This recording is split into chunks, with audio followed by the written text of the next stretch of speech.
बांग्लादेश की एक सड़क शाम ढल चुकी थी।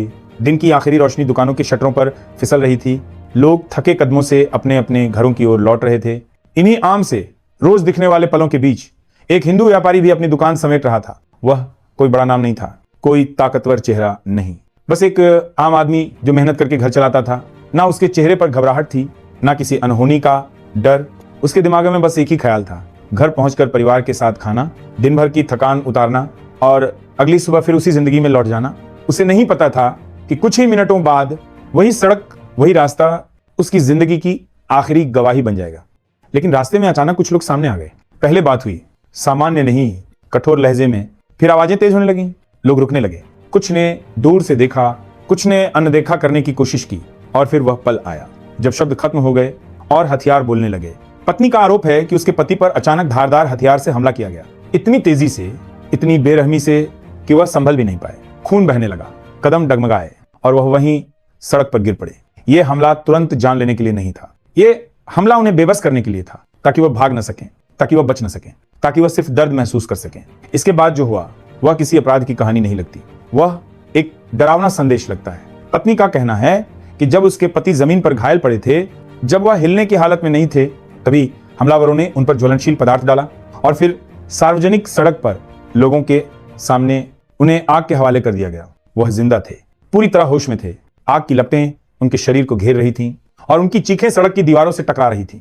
लेकिन वहां मौजूद लोग कोई आगे नहीं बढ़ा। कुछ डर गए, कुछ ठिठक गए, कुछ ने नजरें फेर लीं और कुछ चुपचाप वहां से निकल गए। पत्नी का बयान आज भी लोगों के जहन में गूंज रहा है। वह कहती हैं, मेरे पति पहले मरे नहीं थे, उन्हें काटा गया और फिर जिंदा जलाया गया। वह मदद के लिए चिल्लाते रहे, लेकिन किसी ने हाथ नहीं बढ़ाया। उनकी आवाज में गुस्सा नहीं है, बस टूटी हुई उम्मीद है। वह कहती हैं कि यह हमला अचानक नहीं था। उनके पति को पहले भी धमकियां मिल चुकी थीं, कभी इशारों में, कभी शब्दों में, कभी नजरों में। उनकी पहचान सबको पता थी, उनका धर्म सब जानते थे और शायद यही वजह थी कि उस दिन निशाना वही बने।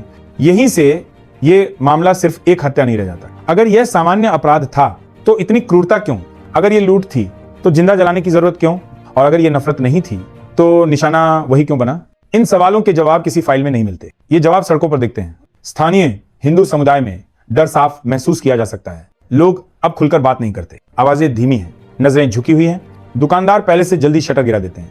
माँ बाप बच्चों को अकेले बाहर भेजने से डरते हैं और हर रात ये सवाल उठता है, कल किसकी बारी होगी?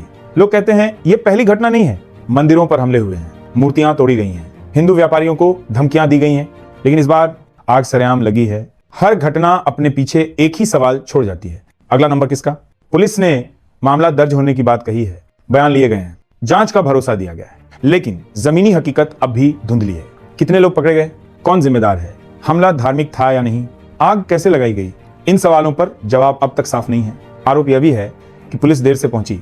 जब तक वह पहुंची तब तक सबूत बिखर चुके थे और सच्चाई धुएं की तरह हवा में घुल चुकी थी। अब इस घटना की गूंज बांग्लादेश की सीमाओं से बाहर भी सुनाई देने लगी है। मानवाधिकार संगठनों ने चिंता जताई है। सोशल मीडिया पर लोग सवाल पूछ रहे हैं, अगर यह किसी और देश में होता तो क्या दुनिया इतनी खामोश रहती?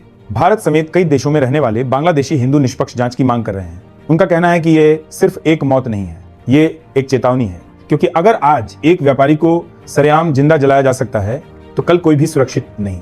अब सवाल यह नहीं है कि यह घटना कैसे हुई, अब सवाल यह है कि इसके बाद क्या होगा। क्या यह मामला कागजों में सिमटकर एक क्राइम केस बन जाएगा, या फिर यह साबित होगा कि इंसानियत अभी पूरी तरह मरी नहीं है? क्योंकि अगर अभी चुप्पी रही तो आग सिर्फ एक शरीर को नहीं, पूरे समाज को जलाती रहेगी।